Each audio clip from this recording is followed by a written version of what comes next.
Assalamualaikum warahmatullahi wabarakatuh. Kembali lagi dengan saya Dea Syafitra Juarli. Dan di video kali ini saya akan membahas suatu materi dari mata kuliah hukum bisnis, yaitu e-commerce. Yuk langsung saja kita masuk ke pembahasan videonya. Kuy. Poin pertama yaitu pengertian dari e-commerce. Pengertian dari e-commerce ini sendiri adalah suatu bentuk transaksi antara dua orang atau lebih yang melalui media elektronik dan untuk memperdagangkan barang atau jasa. Dan sedangkan untuk contohnya sendiri, seperti yang kalian mungkin ketahui yang ada di Indonesia ini, contohnya seperti Traveloka, Tokopedia, lalu ada JD.ID, Shopee, OLX, dan masih banyak lagi. Selanjutnya kita akan masuk ke pembahasan ruang lingkup dari e-commerce.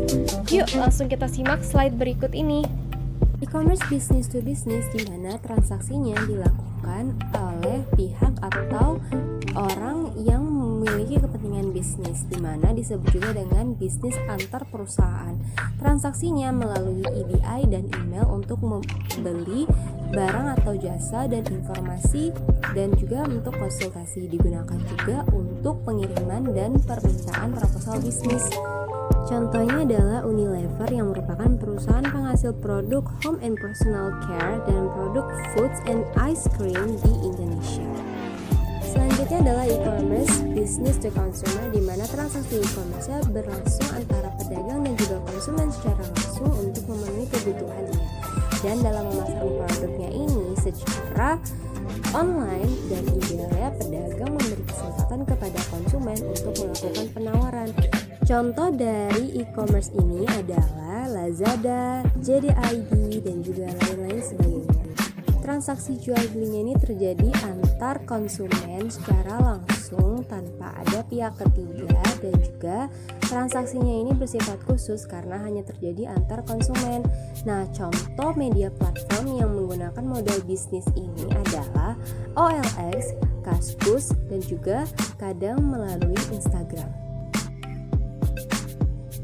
Poin selanjutnya yaitu kelebihan dari e-commerce. Kelebihan dari e-commerce yang pertama adalah revenue extreme, yaitu aliran pendapatan yang mungkin lebih menjanjikan dan tidak bisa ditemui di sistem transaksi tradisional. Dan selanjutnya yang kedua adalah melebarkan jangkauan atau global reach. Yang ketiga adalah meningkatkan customer loyalty. Yang keempat adalah meningkatkan supplier management. Yang kelima adalah mempersingkat jangka waktu produksi. Yang keenam meningkatkan value chain atau mata rantai pendapatan. Yang ketujuh dapat meningkatkan market exposure atau pangsa pasar.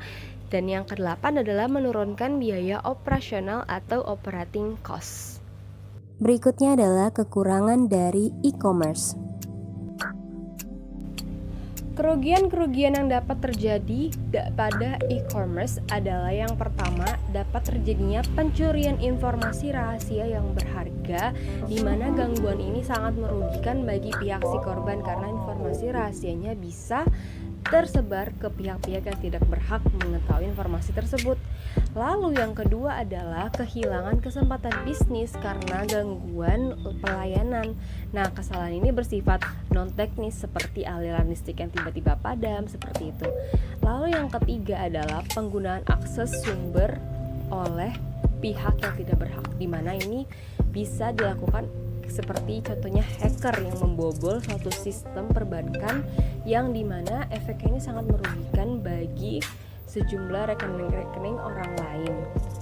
Lalu yang keempat, kehilangannya kepercayaan dari para konsumen, di mana ini dikarenakan berbagai macam faktor seperti usaha yang dilakukan pihak lain ini dengan sengaja berusaha menjatuhkan reputasi dari perusahaan tersebut.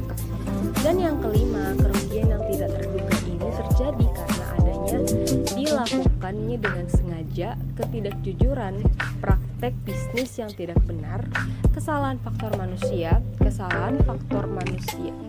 sistem elektronik, dan lain-lain. Lalu yang terakhir adalah kehilangannya segi finansial secara langsung karena kecurangan.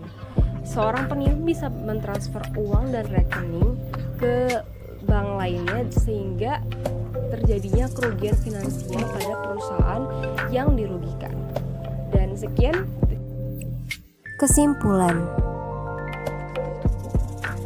Kesimpulan dari e-commerce ini sendiri adalah suatu perdagangan elektronik yang artinya penyebaran, pembelian, penjualan, dan juga pemasaran barang dan jasanya ini melalui media internet, yaitu bisa melalui TV juga, bisa melalui website dan jaringan komputerisasi lainnya. Dan sampailah kita di penghujung video. Bagaimana penjelasan materi kali ini? Well, semoga bermanfaat bagi kalian. Dan kurang lebihnya saya mohon maaf jika ada kata-kata yang kurang mengenakan, mohon dimaafkan. Sekian dari saya. Wassalamualaikum warahmatullahi wabarakatuh.